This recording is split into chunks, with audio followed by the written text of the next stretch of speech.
Welcome to the Daily Plunge. We're in the book of Deuteronomy, chapter 10, verses 12 through 22. Now, prior to this, Moses reminded the people that they haven't actually been the best of folks. They've rebelled against God here, and here, right?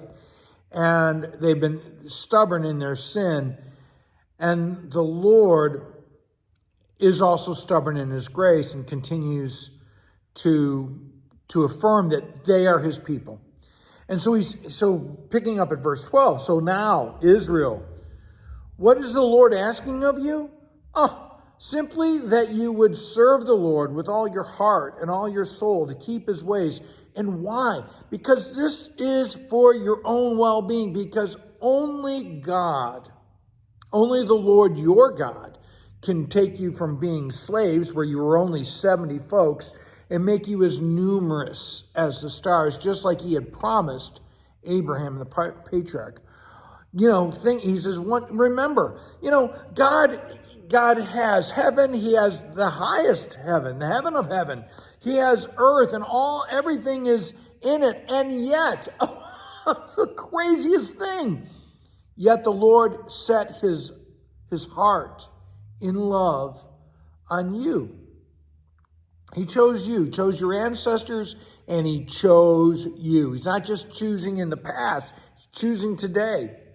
And I think that's really important for us as believers to remember, as God is actively choosing you today.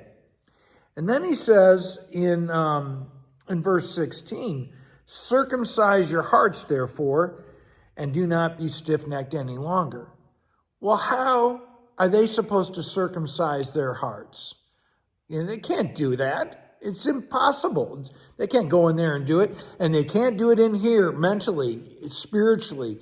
This is something only God can do, is to circumcise their hearts. How are they going to stop being stubborn? Well, again, it's to recognize that the Lord is the God of gods, the Lord of lords, that God is not biased, that God doesn't take a bribe, that God is the one who exercises justice for widows and orphans and for the stranger. And the Lord loves them even though they were strangers. And the whole point of this is to set their hearts on God. Not to set their hearts on themselves, but to set their hearts on God. And so he says, you are to fear the Lord your God. You are to revere God. Worship him alone. Hold fast to him. Swear by his name.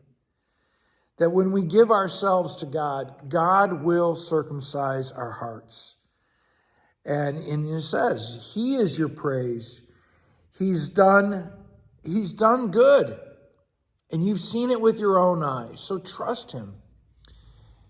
And I think, that whole idea of circumcising our hearts, we all know how we go astray, how we worship false things.